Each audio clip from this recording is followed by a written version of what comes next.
Kia ora. So my name is Tim Newton, and I arrived here for the first time back in the late 1980s. I almost said 1880s. My now wife Claire brought me out here, and I remember the journey coming out and driving along this long windy road and wondering when we were going to get there, and she would say, oh, just another couple of bends, and another couple of bends later it was another couple of bends.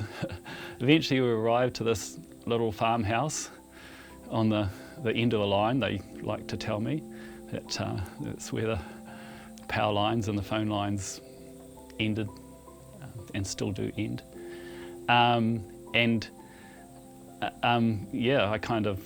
I fell in love with Claire, and I fell in love with the area at the same time, and I kind of now identify with the Maunga here, Mount Karioi, probably as much if not more than my original Maunga down in Palmerston, Puketapu. So I've sort of adopted this area, and I hope that the Karioi Maunga has adopted me as well. So I love it.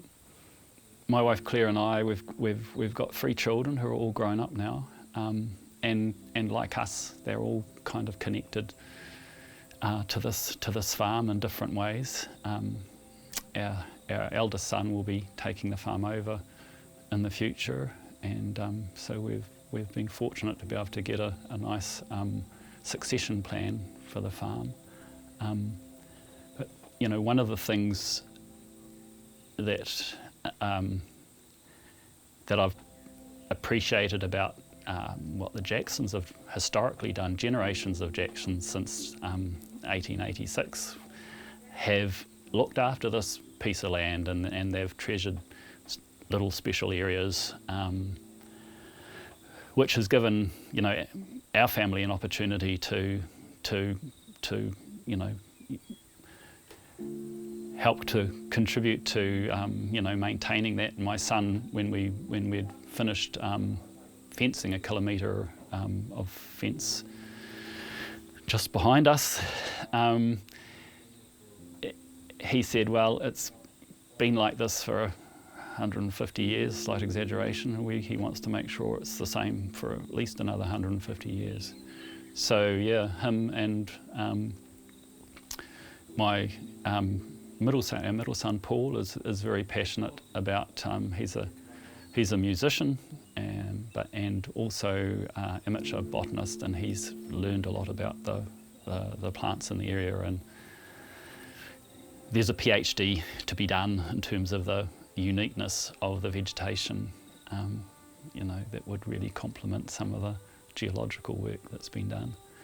And my daughter Lizzie, who's based down in Wellington at the moment, has also got a strong connection to the farm and enjoys, along with Claire, to celebrating the story, the people's story, as well as the conservation story.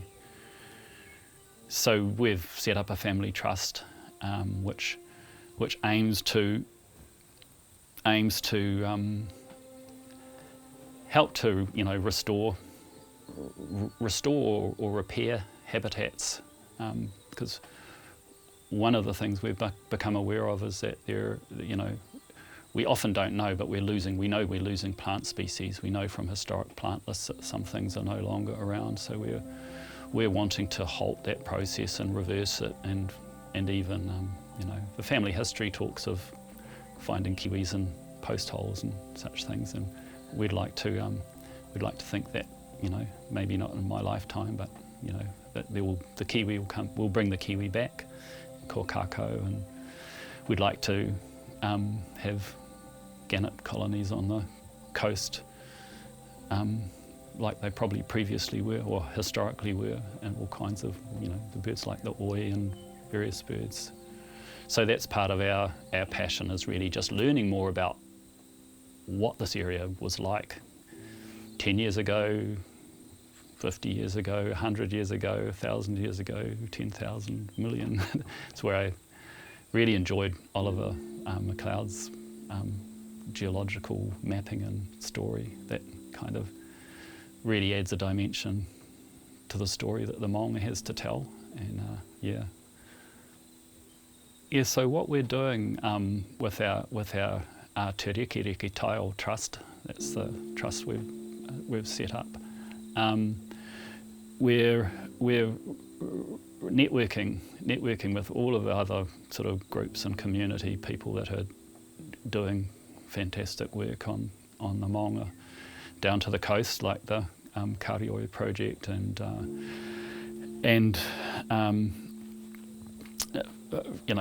but the area goes from Aotea up to Te Ako, so we're looking at working in with coast care groups and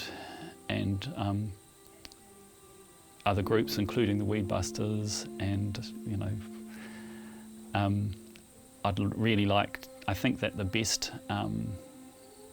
I'd like my son Paul to provide some more detailed information about that.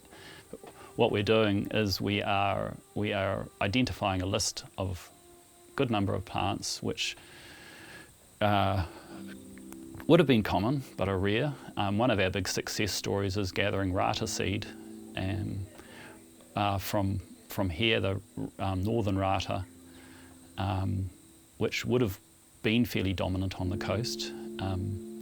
It's kind of the local equivalent of the Pōhutukawa tree, and so we've managed to propagate a lot of that. We've got nurseries that are doing that, and so generally speaking, where we have a weed species, so that could be pampas, which we've almost eradicated from the farm, and part of the vision of the trust is to eradicate it from the sort of area that we're focusing on, sort of from Whale Bay down to Aotea, and other weed species as well, and that we will replace those with local species. For example, with the toi toi, replace pampas with toi toi. We replace privet trees with black mauri and white mauri, and many of these species are not difficult to grow, but they're difficult to source seeds for. So we're working with. We're networking with, so we've got the Karioi project who walk all over the mountain and may have the opportunity to get an idea of what's flowering and get to know more about this species, and people who have got little private patches of land where, for example, there might be a swamp mauri growing, where we can harvest some seed and then spread those around the neighbourhood. Yeah.